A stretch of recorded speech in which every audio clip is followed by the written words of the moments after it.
Endless Summit All right. podcast. Holy shit. How excited are you? It's here. Hey, man, it's here. Oh man, it's here. Here we go. All right, so right off the bat, I'm Shane. Brett, There you go. And this you is went silent the on first me. podcast. I know, I was waiting for you to say your name next. uh Endless Summit podcast, and um the really the core of this is all about coaching for youth and adults. And this microphone's gonna be right in my face the entire time. I might have to prop my computer up at some point. But we're here to give advice for anybody and everybody that's willing to listen. I think that's more importantly, like you're giving advice for youth and for personal training and for young adults. And then I'm trying to reach that young adult to, uh, man, I guess like middle age group too, because there's been a lot of people in the middle ages, the midlife crises that come into play of I'm not sure if I'm doing the right thing with my life anymore. But yeah, we're here to help change people's lives and do it through our own humor and through our own perspectives. So let's do an introduction of ourselves, Brett. I think that we should set the pace with where we're coming from and what drives us. So we got this first question for ourselves. What's the best piece of life advice you've ever received? You know what? Let's back up. Introductions of who we actually are. Why are we getting right into the questions? The first thing that people are gonna be wondering, like, who the fuck are we? I'm Shane. Right. Where's Shane come from? All right, so backstory about me. I'm from Detroit. I moved to Utah in 2001 and was all about sports. My parents loved sports. They played softball. My dad was a football player. Wanted me to play football immediately. I hated it. I played one season, out. Could not keep up. Couldn't handle it. And then I played baseball. I did soccer. I did roller hockey when I was freaking really little. And swimming is what stuck. So I stuck with swimming through the majority of my athletic career and had a great coach. And this is where my backstory of coaching comes into place because I had a great coach and she made a huge difference in my life and everybody else's lives too that she impacted as she was coaching Bingham High School swim team. But because of her, like I was ready to quit swimming until I met her, and then she kept my career on basically through high school. And I would have kept going through college, and I had some mental setbacks and some physical setbacks that kind of veered me off that and into something else. But graduated from Bingham High School and I got state in backstroke my senior year, which was really cool. I have a lot of, I shouldn't say a lot. I have 4 high school records and I have 1 swim meet record from forever ago, like 2012. So it's kind of cool to have my name in that aspect, but had some opportunities to swim in college and just opted not to do that anymore. And then when I went to college, went to Utah State and still wanted to be involved in athletics. And I found a lacrosse club at Utah State that was willing to take me on as a coach. So I was their strength and conditioning coach for 4 years and just took everything I learned from swimming. And just all the dryland stuff. So a lot of resistance training and speed training and kinesthetics. Like we did weightlifting, but I wasn't heavy into weightlifting because I wasn't like certified at that time. I didn't want to push people beyond their limits or like at least I didn't want to hurt anybody, right? But as long as it's body weight, I was messing around with body weight a lot. So that was fun. Speed ladders, hurdles, a lot of team challenges. Did that through my senior year, and then after I graduated Utah State, just kind of went on my own course. I was like, F this, I'm out. The ultimate goal at the time was to graduate with a degree in sports psychology. So I was going to go undergrad psychology and then master's degree in sports psych and then move on to a PhD. I took the GRE and that was an ass kicker. I had suffered some setbacks academically that I wouldn't be able to go to any sort of grad school program. Got past those academic setbacks and just kind of took myself out of the running for anything sports related and just decided to live my life and get out of school. So took a little bit of a detour, and then just recently, I guess, 2020. So like from 2016 to 2020, wasn't really doing anything. 2020, COVID, bought a microphone, and started to do podcasts. I want to get back into coaching, motivational speaking. Started doing movies. I was looking at watching movies, and like Rocky, for instance, was a huge inspiration. So like the most recent Rocky one that came out, 2005 or 2006, there's that one speech he gives his kid out in the street. It was very memorable. And so I started reading scripts and talking about like these motivational moments in movies and applying those to real life.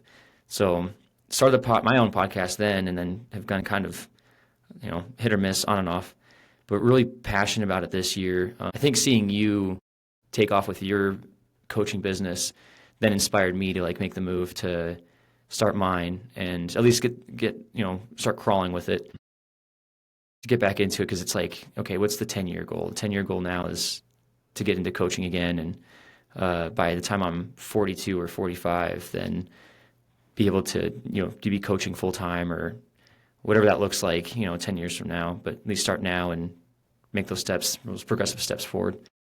So that's sort of the background. I need to get certified next. That's on the game plan eventually, but for now it's talking from my perspective and my experiences and trying to help people out with what I know and what I've experienced. I've dealt with my own personal hardships, and it has made me relatable and resilient in different ways. So if I can pass off my experience to somebody else who's struggling or just doesn't know where they're going with their life, hopefully I can make a difference in somewhere or along there. So that's me. That's me in this a long nutshell. No, I love it, man. That's amazing. I mean, there's pieces of that I didn't even know, right? So, like, that's amazing. Like, I didn't know you were a state winner in swimming. Like, let's freaking go, man. Yeah, You're that was amazing. cool. That was like a 4-year struggle, and it's kind of a bummer. Like, no, I mean, it's great. I shouldn't say it's a bummer right off the bat. I'm just saying it's great. It's a bummer I didn't keep going. That's one of those things. I'm like, oh man, should I have made that decision to keep swimming after high school and into college? But I was just in so much pain. Like, I'm allergic to chlorine and I'm allergic to latex. So every time I got in the water, my skin would just flare up with eczema from the chlorine burning me, and then or the allergy, and then latex. Like I got over that with silicone, but there's just the constant itching and dryness and everything just got more. It was more of like a head game of like, do I want to deal with this burning sensation every single time I'm in the water for the next 4 years? Right. So yeah, it was really cool. It was really cool to win that. It was 4 years in high school. It was a struggle, man. Like from freshman year to senior year. Like freshman year, I made it to state, and I just had these high hopes, and I just got crushed every single year. So to keep coming back every year and try it again, and I'm such a sensitive, emotional person that every time I lost, it was just like the end of the world for me. And so my senior year, when I finally got it, I got it by a hair, man. Like it was such a tough race. It was just overwhelming with it was overwhelming pride, and like you felt really good about it. It was bittersweet too. It was really bittersweet because you just train so hard day in and day out. Because like swimming, you do it year round, just like any other club sports. Now, it's so super competitive. But we would train year round. Yep. And 2 days, we do 2-day practices from 6 to 8 in the morning, and then or 8 to 10. No, sorry, let me back up here. So 6 to 8 in the morning in the summer, and then fall winter would be from 5 to 6:30, and then we'd have 2 days, so then 3 to 5 after that. So it was intense, but that's like, I think the experiences definitely shaped me for where I'm at now. And a lot of my friends who are super successful that were on the team definitely helped shape them too. But anyway, this ain't just about me, Brett. Let's talk about you too. Let's get you in here and bring in your Well, first, I'll jump in on me, but you got to give yourself some grace, man, because 4 years of putting in all that hard work, like you never quit. Despite being allergic to those things and losing, like you never quit.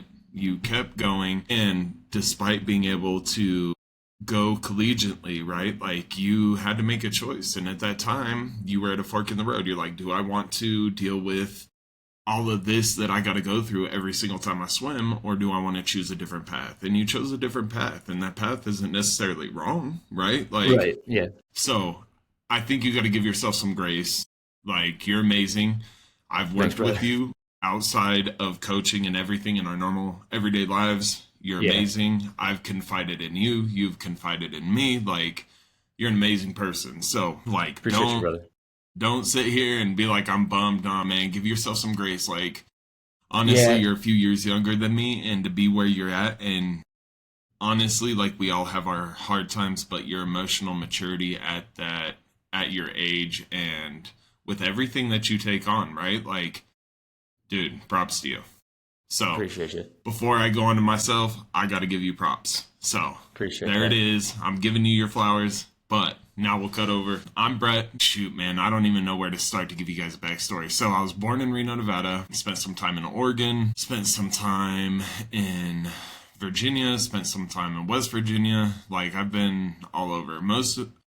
Where I would like to say that I grew up would be Oregon and Virginia. Those were probably the two most influential places, and where I met a lot of the people that you could say influenced the rest of my life. I played football, I think, like from the time I was like 5 to 17. I had multiple injuries, and like you said, that was a big thing for me as to why I decided to go this coaching route. I have my family. I have two little girls. I have my wife, and just seeing how some of these coaches were coaching when I was just on the sidelines, signing them up to play, even at such a young age, right? Like I couldn't stand back anymore. Like it was time for me to jump in and coach because just in my life experiences being married to a therapist, you catch on to a lot of things, and Hmm. the way they were doing it, I just didn't agree with it. And, I do believe that there should be a focus on physical when it comes to sports because most sports need some kind of physical aspect, but the mental aspect is just as important. So, um, I jumped into creating this business to put an influence on mental just as much as physical. But I sort of jumped way ahead. But I went through some struggles after high school.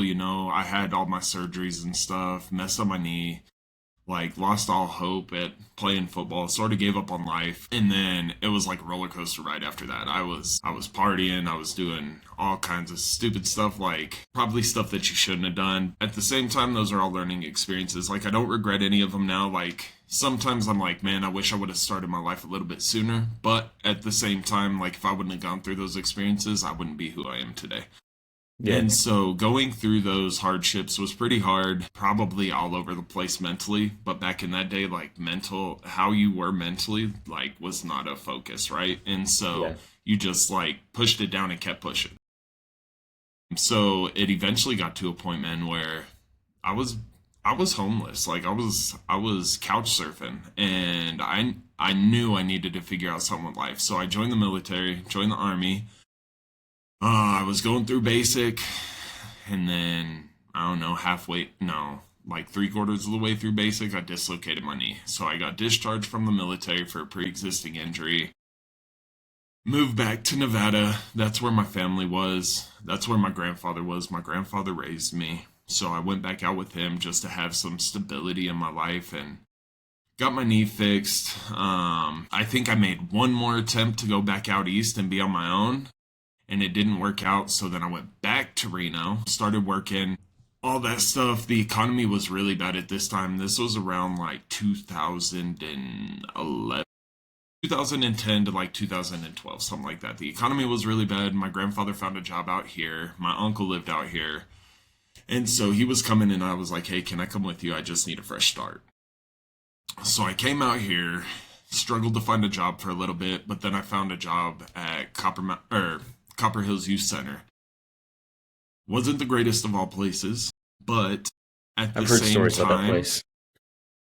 I could tell you some stories, but I'm sure. it wasn't the greatest place, but I met some really great people. I mean, I met my wife there, right? Like we worked together, and now the rest is history. We've been together since, and I I loved working with kids, man. I can honestly say, despite like the corporate aspect of that job, that what I loved that job. I love working with the kids. Like I may have got punched in the face, I may have been spit on, kicked, Spartan kicked. Like a kid tried to Spartan kick me one time, bro. I can't But imagine like that. I loved it. I really did, dude, because like some of these kids you would see the success they make, and it's just like I'll take a punch in the face if that kid's gonna be able to Yeah. turn his life around. You know what I mean? Right. And so did that for a little while, and during that I started going to school. I was going to school to do drafting and design, and I got through most of it, and then I was like, nah, I'm changing. I'm going for psychology. Like it was just really important to me. Like no joke, man. Like 6 months to a year after that, Marquis ended up pregnant. And for those of you that don't know, Marquis is my wife. But Marquis ended up pregnant, so I was like, school's got to be put on hold. We got to find a different job. And this is how me and Shane met. I went into trade shows. Now, me and Shane didn't meet for like another decade or so, but I went back into trade shows, did that for a while. That's how me and Shane met. And then after that, I sort of was over it, left, took a lot of time away from my family. I wasn't about it. So I left. I'm at a new company now, and I've been coaching my daughters for the last 2 to 3 years. And so I coach flag football, club basketball, and soccer. And I may be adding tackle football to that. We'll see. That'd be But cool. There you go. yeah, I've really enjoyed it, and the thing that really stuck out to me and made me start my business was just the feedback I was getting from parents. Like, parents wanted their kids to play for me because of the way that I coach, my coaching style. Like, I get on their level. I'm really, really about like mental and building them up, right? Because they're so young. We don't need to tear them down. Let's build them up. Like, they're not going to be perfect at everything. So let's build them up and we'll see what happens from here. And in doing that, like, I just found a love for it. And my wife was like, well, why don't you turn this into a business? Like, why don't you coach these kids on the side or mentor these kids? And so I was like, yeah, let's do it. So I went through ISSA. I got my personal training certification and my youth fitness coaching certification. And I'm working on my strength and conditioning now. I'm also going to do exercise recovery, and then I'll do life coaching. And I'm also going to look into some other things like just youth coaching in general and mentorship, and get some certifications in that. That way I have the knowledge and the education to back me up in what I'm doing. Yeah.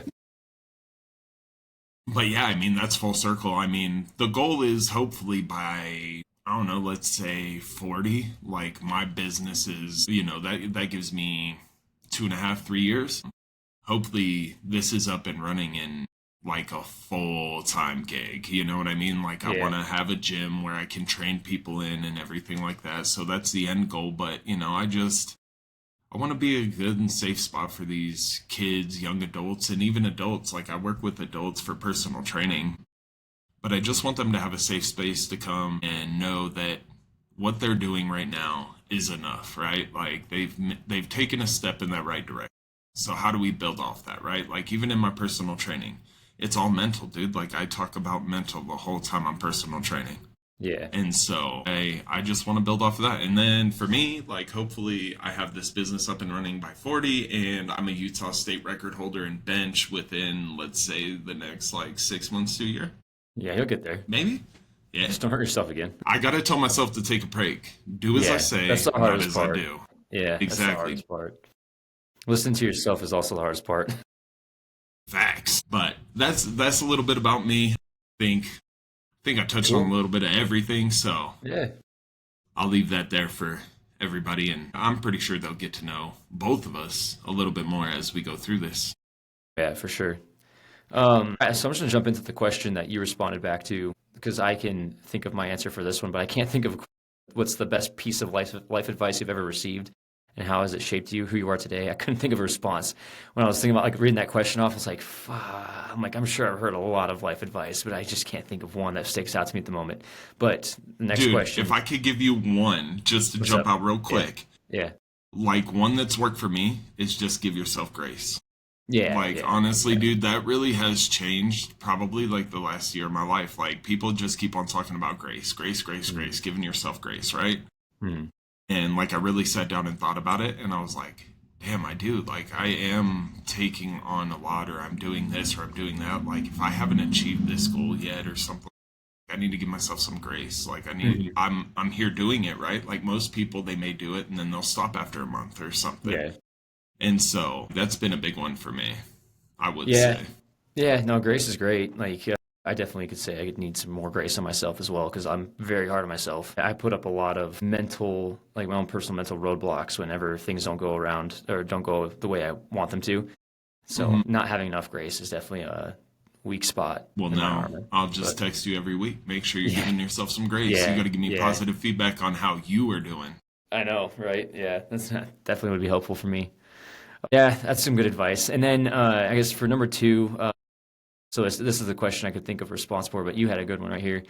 What initially drew you to the world of coaching and personal development? Was there a specific aha moment? So I'll let you go first if you want to respond back, and then I'll go after. So I basically touched on this a little bit earlier, but I was basically working with my kids and then like seeing the coaching, right? Like they would want to push them physical, physical, physical, physical. Like the way they would talk to him, you're just like, excuse me, like you just talk to my kid this way? And I get that in some aspects, right? Like I played sports my whole life. I get that in some aspects, but at the same time, like I felt like these kids deserved a coach that really like it wasn't just like I'm a volunteer coach, right? Because most of everything nowadays is volunteer coaching unless you're like at that comp level. I'm at the Yeah, club level and I'm still a volunteer coach. yeah, And so it's like, how do you find a coach that's willing to dedicate that time and effort and they actually care? And not everybody can do it. Some people just step up just so they have a coach, right? And it was like, all right, well, I may not be able to take on every team, but like, how can I change one group of kids' lives?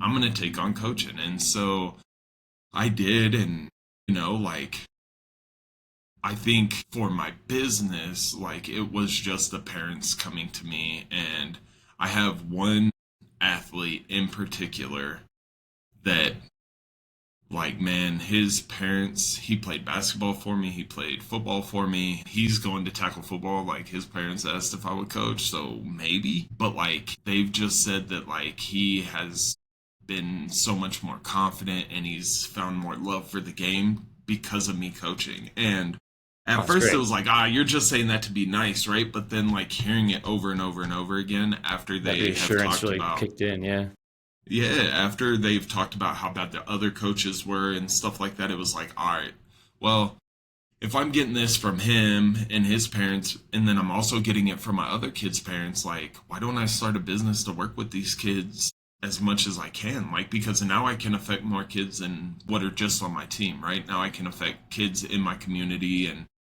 hopefully like through social media and everything like that, like I can help other kids or other parents, navigate yeah, on how to just better support their children and how these kids can, you know, if you don't make a shot, it's okay. If you don't yeah, catch a touchdown, it's okay. Like we're yeah. gonna have another try.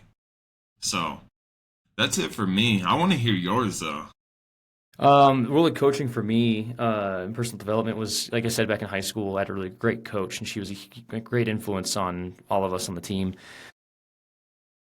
She, at that time in high school, like a lot of kids aren't thinking about that, but like mental games, right? Like everything that I experienced in high school was all just mind games. And even to this day, I'm still experiencing just mind games. So she helped me just learn all about sports psychology at the moment. And I just became obsessed with sports psych, the books, the professors.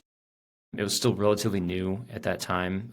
Sports psychology has been around since like 1980s technically, but really the application side of things, it hasn't blown up until the early 2000s. And a lot of learnings and teachings were exploding at that time with the way the interest had grown. And so I had a really great high school teacher, Barb. He learned a lot of sports psychology, and so I took his two classes they offered at high school, and fell in love with it then. And I was like, wow, I really want to take this and apply sports psychology, like the professional athlete world, to just the common average Joe, basically, and try to help motivate and teach people, hey, these are what professional athletes do. This is how they motivate themselves. These are the routines they have.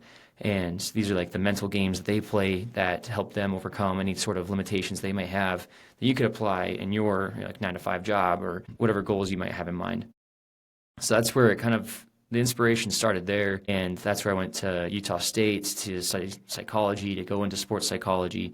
And like looking back, like I had no idea what I was doing, and I did my damnedest to get myself on that path because I was aligned with one of the best sports psychologists in the state and also at the Olympic level. Doc Gordon, Dr. Gordon he was cool. He had so many stories to tell, and his experience was just one of a kind. So it was really awesome being mentored by him throughout college. And then Dr. Travis, I'm blanking on his name right now, but his last name at least. It'll come to me eventually. But he was a really cool professor to work under as well. He was all about youth sports, actually. So I got my experience in college working through youth sports coaching. We would go out to games and we would hand out paper surveys to parents and coaches and kids and try to get a huge amount of data to collect and put reports together at the end of each semester of what was working in youth coaching, what wasn't, what were the kids motivated by. Because the dilemma that we were facing back when I was in college, and I'm sure it's the same dilemma now, is early burnout. There was kids just experiencing early burnout from sports because their parents were pushing them too much or too hard too early to become the best version or the best player at 10. They wanted their kids to be all-stars at such a young age. The kids are like, I don't want to, there's no fun. Like, they eliminated the fun out of the game. And we were trying to figure out, okay, like, where's the threshold between fun and competition? Like, how competitive can a kid be before they start losing the fun in the sport too?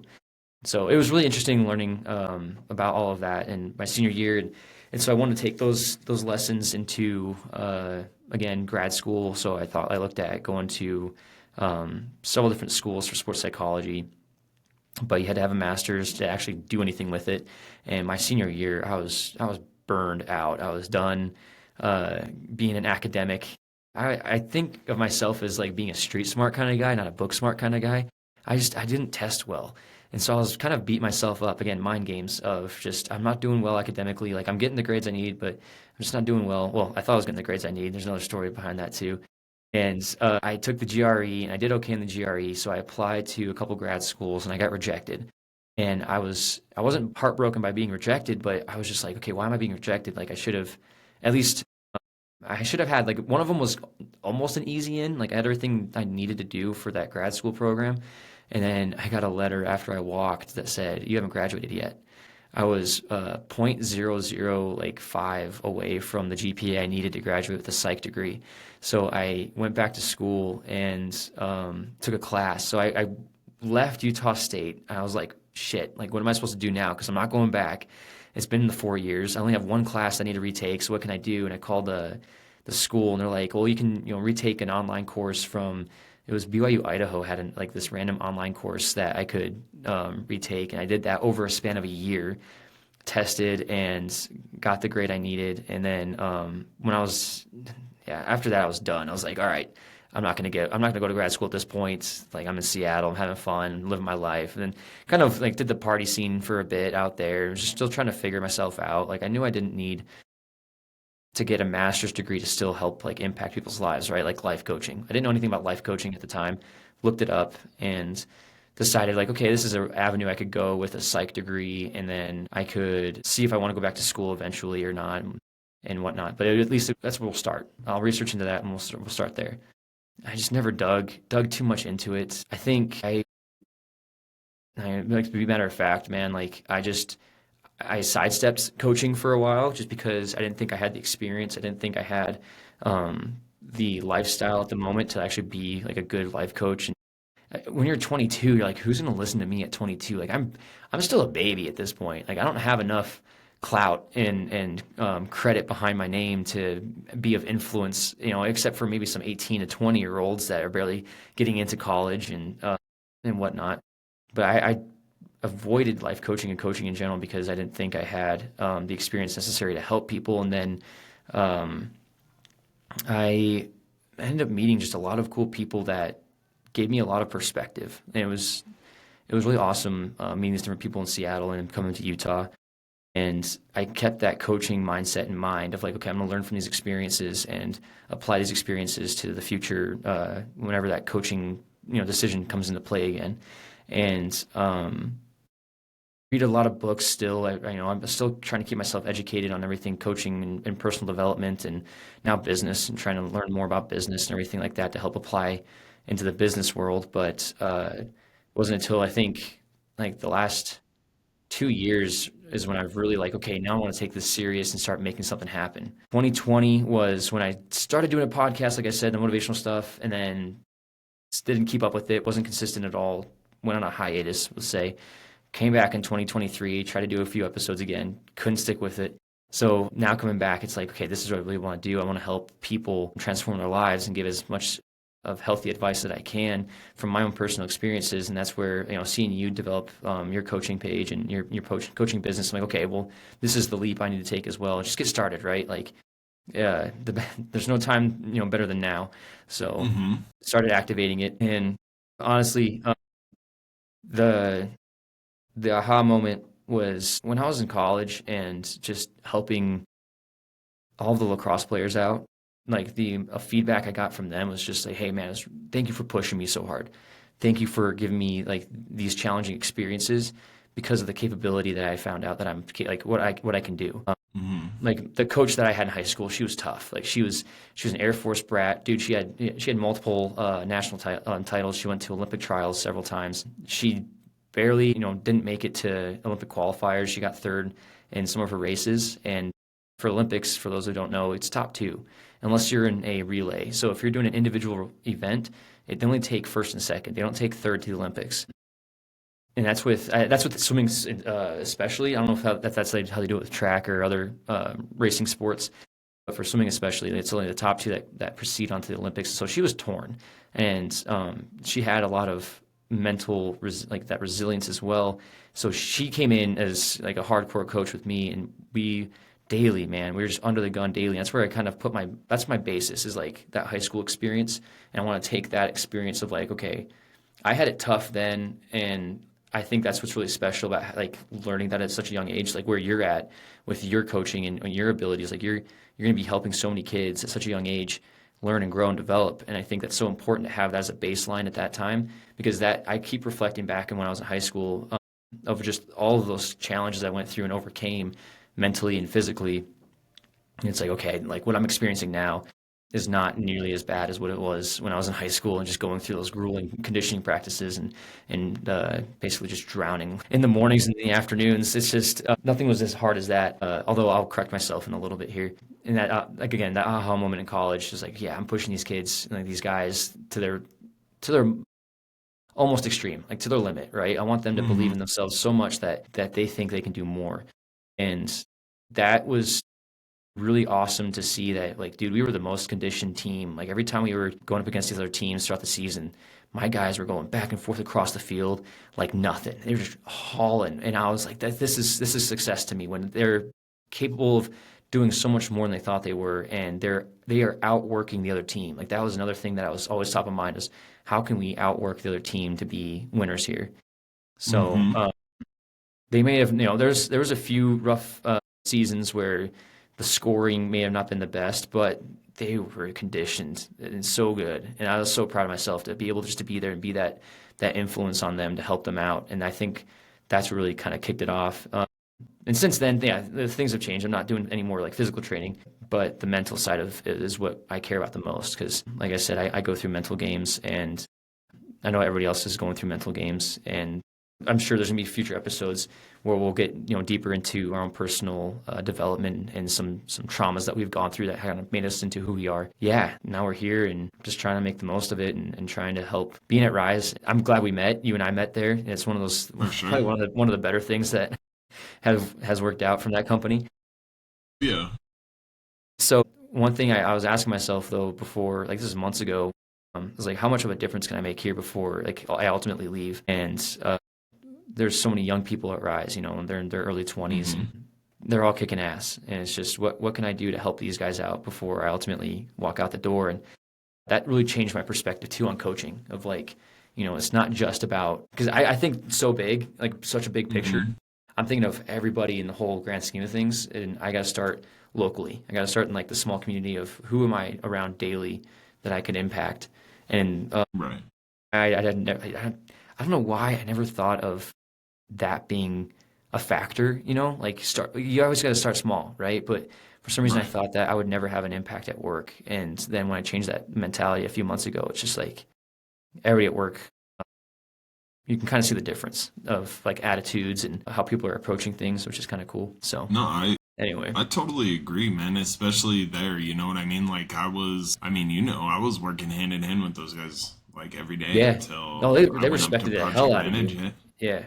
But it was also because I came from a point of understanding. Like I wanted them to I wanted them to know that I had their back, right? I Yeah. wanted them to know that, like, if they had concerns, if they had gripes, anything, they could come to me, and I'm not going to hold it against you. Like, Hmm. we're in this together, so I'm going to support you. I'm going to try to help you the best that I can. And it's crazy that you say that because I never really thought about that as like a coaching aspect, but like I could see how it could tie into coaching because, like I'm trying to, they're sitting here hating work or whatever, you know what I mean? And I'm like, hey, hold on, like, talk to me. What's going on? Like, Yeah. how can we change this mindset? Like, if you have this mindset all the time, it's going to suck to go to work anywhere you go. But, like, Yeah. how do we change it? And Right. it, I agree, man. Like, I do think that the both of us did our best to help. I mean, don't get me wrong. There were times where Brett was like, you don't want to deal with Brett. But for the most part, like, I feel like the both of us did try to help frame, like, the most positive space that we could there. You know what I mean? And unfortunately, at least for me, it was time where it was like, nah, like, You gotta look out for I don't yourself. want to quit on It's these people, but yeah. my mental health was being affected, right? It was like I got to take a step back. I got to take a step away because Yeah. if I stay down this road, like it won't be good for me. Yeah. So I get what you're saying. Yeah, no, I'm glad, and I know you would too. You'd understand, and that's to kind of back up to one of the points where, yeah, like swimming in high school was one of the more mentally and physically difficult things to do. I didn't emotionally mature, I think, until this year, to be honest. And then I think this last year has really opened me up to kind of accepting, like, okay, yeah, you're sensitive, get over it, like, and not in a negative way, of just like deal with it. Figure out how you have to flush it out. Do Hmm. the box breathing exercises. Go for a walk. Like try to find a healthy avenue of just letting it go and get back to it of like, okay, this what's your main objective? What's the mission here? So yeah, dude, coaching in the workplace I think is so important. And then like leadership development. It's all about leadership development as well. And that's where coaching at such a young age too, with where you're at, developing young leaders and the resilience that they need and the confidence and the boundaries too of, hey, man, this is what's going to take. And they're not going to know it like when they're 10, 11, 12, No. but what they're going to understand is communication. Like, how can I communicate my feelings? Like, how can I tell somebody, and it's the simplest things of like, hey, I didn't like that you didn't pass to me, and just kind of get that expressiveness out. You didn't pass to me, so like I didn't score the final goal, but you scored the final goal. I didn't like that. Then that's like the communication be like, well, yeah, and this is where the coaching can come in. I'm just using that as an example. I don't know how to answer that question. I just developed a fake scenario, and I don't even know how to answer that right now off the top of my head. But stuff like that, where it's like communication's open, understanding's open, like the sympathy, the empathy, like they start developing those mature feelings at the time. And that's like what's so awesome about team sports in general is you go through so much as a team, you go through so much throughout life. Like not even stuff that's in sports. Like there's people who deal with their own personal BS 100%, dude. outside of it, and the teams are what help those people, the community, help them get through Hmm. what's going on. It is, and to Yeah, jump onto your case of like what you were saying as far as teaching them at a young age how to deal with some of these, right? Like, I haven't ran into a scenario where it's like they're not passing me the ball. Like, every kid gets upset about them not passing the ball or this or that, right? But it's about like for football, right? Like, I would coach my quarterback. Like, he had a really good relationship with one of our wide receivers, and like it was outside of football, so he always wanted to get him the ball, and it helped that that kid is just freaking amazing, dude. Like, he's a little G, and it was just like over time coaching, like, hey, he's not your only wide receiver. You as a quarterback, you're responsible for getting everybody involved in this game, and by you getting everybody involved in the game, it's going to help us win the game. And so you just have to keep on pushing with that, pushing, pushing, pushing, coaching that. And then eventually they get to it, because if it's like, don't do that, don't do that, don't do that, they're not going to take that right. And so I just would talk to him like, hey, he could catch the ball too. Or like, look, see, when this happens, this person's open right in the middle. Take that throw. It's easier than that one, right? And we would just go through like little motions like that. And dude, over the season, he got so much better. And then like with my daughter in basketball, right? Like, this has nothing to do with like playing with other people, but my daughter has high expectations for herself. She trains 4 days a week for basketball, and when she's playing football, she's training 5 to 6 days a week, and this is on top of like having multiple practices a day. And she'll get frustrated with herself sometimes, saying she's not good enough or this or that. And I can't take credit for this. I got it from my therapist. But one thing I did with her that my therapist asked me to do for myself was like I took her in front of the mirror and I'm like, say I'm good enough. And I'm like, look yourself in the mirror and tell yourself you're good enough. And she would. And we'd go through a couple of things, and then like the last thing I'd always have her say, dude, I'm sorry if people don't like the fact that like kids shouldn't cuss, but it's my child. And so I'd have her look in the mirror and I'm like, tell yourself you're a badass. Like, I want you to believe it. Like, I'm a badass. And she would do it. And dude, you could see the change that would happen and the confidence that she would gain in herself by just like giving herself positive reinforcement, right? Like, it works. It does. You just got to be willing to do it. Yeah. It's like, it's awkward at first, for sure. Like, I think people aren't used to talking to themselves, and especially in front of me here. Like, talking to yourself out in the open in the field is one thing, like in your car is another thing, but like in front of a mirror and you're like actually walking, like looking at yourself is a little awkward. But it's definitely helpful. Yeah, it's definitely helpful. It's a high recommendation for sure. I've been starting to do more of that too, of like just getting into my head of like, you're okay. Like, I think that has been my reoccurring like self-assurance recently is you're okay. Like, everything's gonna be okay. Because I was going through like in my own dark tunnel of things recently of like, hey, it's gonna be okay. You're gonna make it. Things are gonna be fine. Just get through this as best you can, and then we'll decompress later. Yeah. So fortunately, and letting yourself know that like it's okay to not be okay, right? I'm struggling, and that's okay. Like, we all struggle. And so, dude, let's go, man. I'm proud of you for doing that. Like, let's go, Shane. I'm fucking proud of you too with your kids, man. Like, you're such a great dad and such a great coach, bro. Like, it's so cool listening to your stories of how you're coaching your kids and just how cool they are. Like, your daughter is a badass playing football, and she's tough as nails, man. It was funny. She was like, awesome. She's just so energetic. And I wouldn't suspect that from your kid either when she's coming around the office, hanging out and just talking. Like, I don't see your daughter as like that tough, like just like the physically tough, right? I'm sure mentally tough, she's great, but she just seems so gentle and nice. And like, she is, loud and rambunctious, but at the same time, I just imagine her just kind of like being that, the person that just doesn't do the contact, right? Just like avoids the contact, but you're raising her to be not afraid of that, which I think is awesome. Right, bro. So, I think that's badass. Yeah. She gonna set the tone, I'm telling you. I'm sure. Yeah. Hell yeah. I love that. Okay, let's do the second question here. What's the personal habit or daily routine you swear by for maintaining focus and well-being? So beyond coaching, what's a surprising hobby or interest you have that helps you decompress? Honestly, man, there's nothing that's surprising. I know some people they'll come up with some like off the cuff thing and you're like, what? But honestly, for me, man, it's nothing special. Like, I think it's been like roughly 2 years now. I think we were still working together when I first started going back to the gym. My wife wanted to be healthy. I knew I needed to do something to keep up with these kids, man. So I was like, all right, like it would be good for me. So I started going back, and for a little while it was hard, and then dude, like, it just got to a point where like I just felt better, like, and I don't mean physically, like, yes, physically I felt better, but mentally I wasn't holding on to too many things, because I know you were trying to give me credit earlier, but I'm just as sensitive. Okay, I just keep myself till I get home, and then I'll vent to my wife about it, or I'll be pissed, or whatever feeling or emotion that I'm feeling. I'm the same way with Allison. I vent to her a lot too, but I'm like, I got to take this off your shoulders as well. Like, I can't just keep venting to you. Right?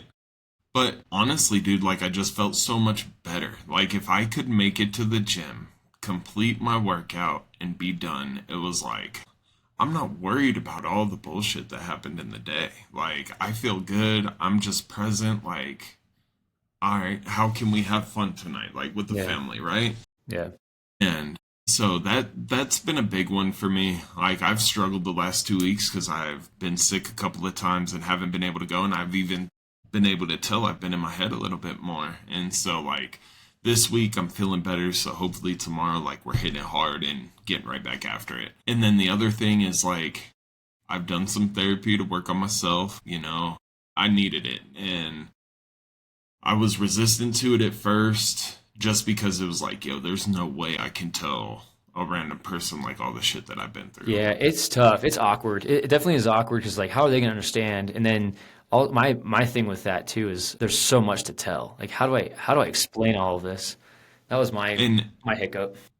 and dude, like, you're 100% right. And honestly, it's about finding the right therapist. Like, I found a good therapist that I was just doing online with and paying out of pocket, and then like I couldn't afford that anymore, so it was like, all right, time to go down this rabbit hole of finding one. And that was the other hardest thing for me, was just like, how do I meet with a therapist, open up to him, and then be like, I don't like this one, on to the next, right? It's Yeah, like I'm gonna have yeah, to retell this story 15 times. But yeah, honestly, I have amazing support from my wife and my girls, man, that it was important. It was important to them to see their husband and their dad in the best mental space that he could be in and be able to heal from those past traumas. And so it was like, if that's that important to them, it needs to be that important to me. And so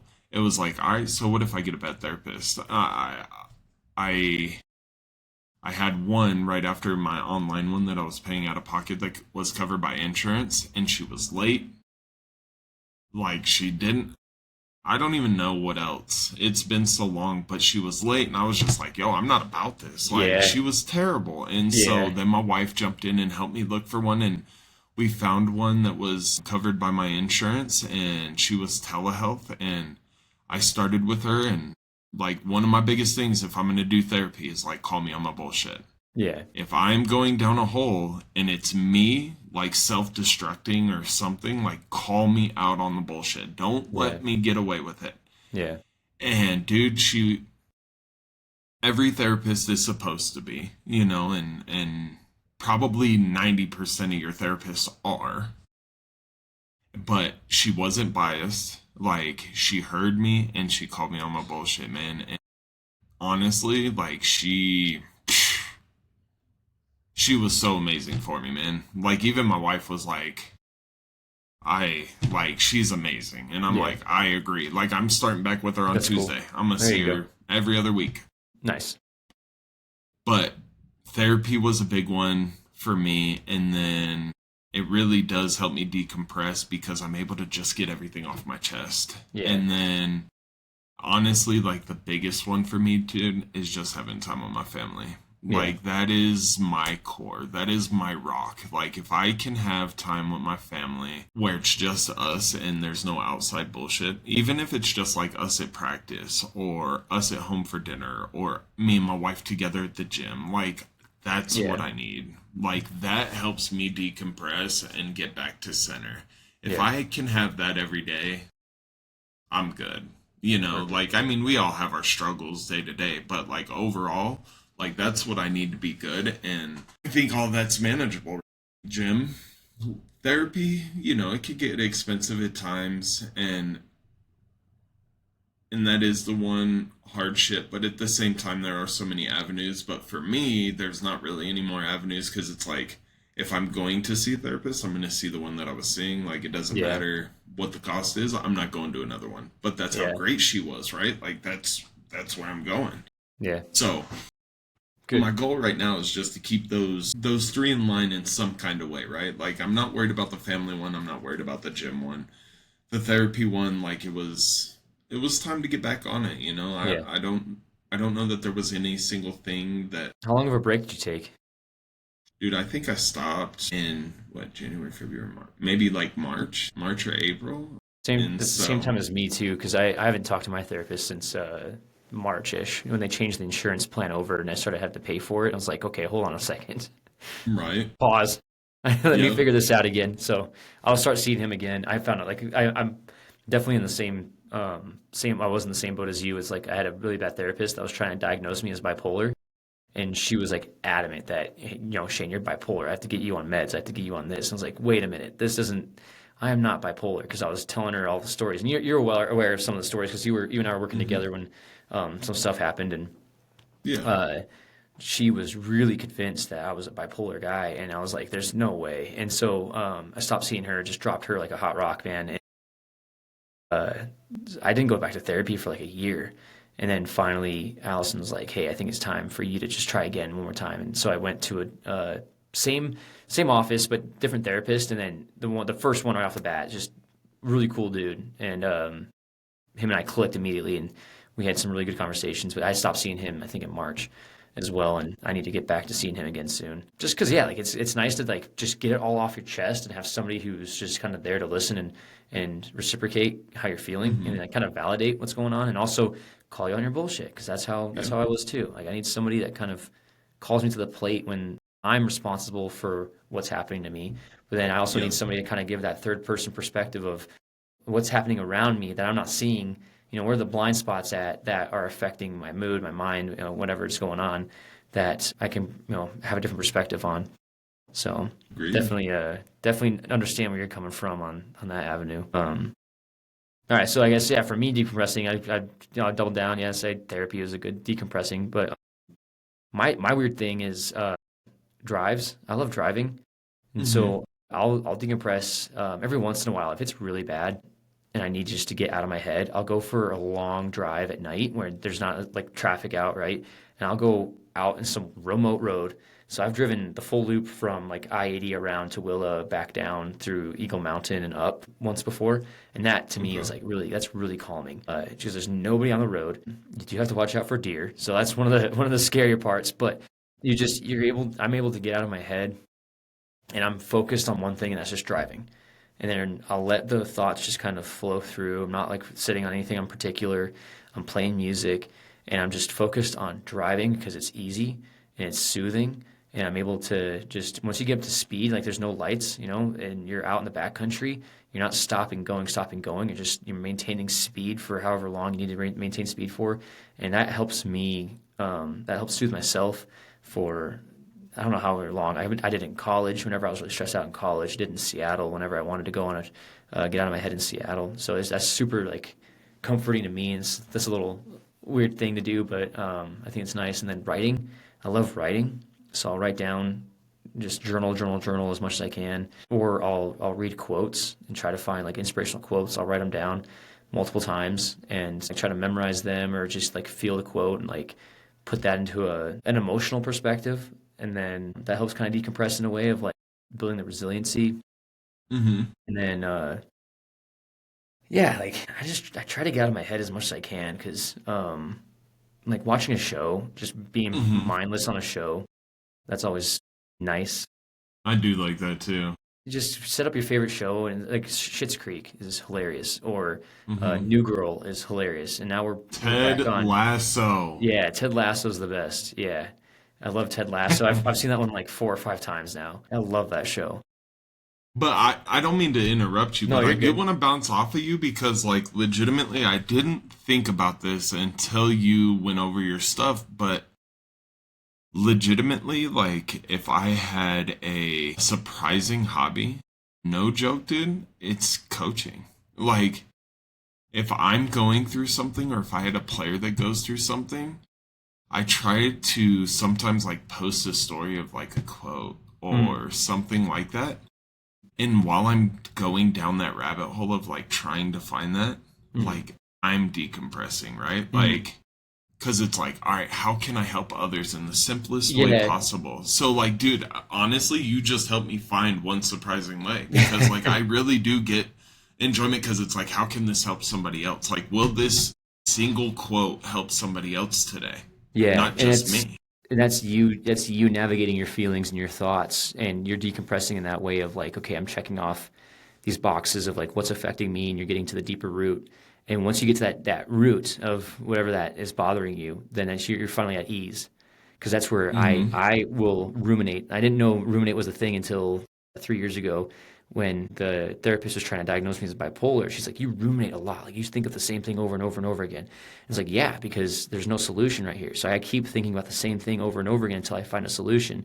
and I can't decompress, what's the why, right? Like I need to know the Mm-hmm. why behind things. And if once I understand the why, then I'm like, okay, yeah, that makes sense. I love knowing the why. Even if it's something that hurts me. I just want to know the why of why does it hurt me, and or the intent of the other person that hurt me. And Mm-hmm. if I don't know what that intent was, then I'm gonna sit there and just fester in it and just pick it and pick it and pick it and pick it. And I think just reading quotes and just like, even poems sometimes, just is able to better understand my emotions and better understand people's like decisions too. You realize that every decision that people make is either because they were hurt themselves and prior to meeting you, and so like they're Mm-hmm. taking it out on you earlier or later, I mean, or they don't know what they're doing. Like nobody knows what they're doing half the time, right? So they're just making Right. these decisions to manage like what's going on in their lives, and they are thinking about themselves. They're not thinking about you, of course, which is fine. Like there's no problem in that at all. But that's where you have to understand, like, what's the why behind it? Well, the why is they don't know what they're doing. They don't know how they're feeling about this. This is a new circumstance to them, and so on and so forth. But yeah, I'd say, yeah, coaching is a good decompression as well, because you're not thinking about yourself anymore. You're thinking about them. You're thinking about like who you're coaching. You're taking yourself out of your mind and your experiences, and you're like, okay, this is about them. You're focusing on helping them, and Mm-hmm. that helps you feel better about yourself too, ultimately. So that's really Yeah. that's another thing about what I love about coaching and leadership development is like, okay, how can I make this person better? And I hope that my person, like whoever I am to them, helps influence them in a positive way too. Yeah. Not just like teaching them or telling them things, but just being that role model and like mentor through just your lifestyle too. I think that's what lifestyle, I don't think, is said enough either in coaching. It's like nobody notices that, or if they do notice that, they don't say it out loud. It's like you look at any professional coach, they're living the lifestyle of a professional coach. Like Mm-hmm. there's never an off moment for a coach. Like they're always on wherever they go for like family gatherings, public speaking events, while they're a coach on the field or whatever, whatever they end up coaching, they're always on. But because they're always on is because they're living that lifestyle. Like there's no off switch to them, because that's the life they chose and that's what they love. And for us, like it's not our life, it's not our lifestyle yet. Like we're not full-time coaches at the moment. We're trying to be that full-time coach for everybody. So we're trying to like impose that lifestyle now so that we can help build, the reputation, the credit, the credentials for it. And I think it's super exciting, and that's what it's just like kind of saying it out loud right now is just dawning on me of Mm-hmm. like how cool it is to kind of be in this transition, I guess, going Mm-hmm. from where we're at now to where we will be. Dude, Because it's crazy. yeah, it'd be awesome to be at that point where we're both it makes sense. People are gonna look at us Yeah. and be like, yeah, like they're coaches. They live by like the coach standard, whatever that coach standard is to them, and it makes absolute sense to that aspect. So I guess let's just next question will be the last question for this podcast, and then we'll dig into the other stuff I wanted to talk about in the next podcast. We got plenty of topics to talk about. But this last question, what's one misconception people often have about you when they first meet you? Man, I couldn't come up with this on my own. I was like, dude, what do people think of me Yeah. when they first meet me? I'm like, I don't know. And so like I brought my wife in. I was like, hey, if I were to ask you this question about me, what would you say? Or what would you think, right? And my wife's like, percent everybody that meets you probably thinks you're intimidating. And I'm like, Well, really? tell them why though. Tell them why you think, from your perspective, why do you think that people would think you're intimidating? Because I got a nice smile? Yeah, yeah. Because You never trust a man with a nice smile. I'm 6'5", 280 pounds. Like, I get that, like it's a hard one for me, man. Like I joke with my wife sometimes, but like it's so I can honestly say that at times like it is so frustrating that like that could be somebody's first impression of me is like that I'm intimidating because I don't know, like I have RBF when I'm just chilling or like because I'm so big and it's like I know I'm big, but like I'm a teddy bear. Like I'm a father of two daughters. Like Yeah, I'm an 18-year-old. Shoot, I don't even know that I'm 18. I'm a 12-year-old kid at heart, man. Like I'm just yeah, about having fun. Like I do agree that, like if I'm getting upset or I'm getting mad, like I can definitely be intimidating. And my wife has to check me sometimes because, I'm definitely one of those that try to live by that, like treat people the way you want to be treated, right? So like if I'm in a store and I'm going down an aisle and I cut somebody off or I'm in their way, I'm like, I'm sorry, excuse me, right? Hmm. And when Yeah. people don't do it, the first time I usually let it Yeah. slide, Yeah. but like after that, like I start to get frustrated. They have more grace with me, but when it's with my kids or my wife, it's like if it happens once, the next time I'm like, what are you doing? Right. And like there was one time where like somebody cut my wife off or something and I was like, excuse me would be nice, and she's like, you can't do that. Like you're so big and intimidating, and it was just like, really? Like, Well, but people I'm still just a have to have that common human. decency. Yeah. Yeah, like I'm just a human like everybody else. Like Yeah. why does it have to be intimidating just because I'm big? But then there is the flip side to that where I understand that, right? Like, and to like put this into perspective, like it does suck. I'm not gonna lie. Like I don't want to be intimidating. Like I want to be that friendly guy that you can come to.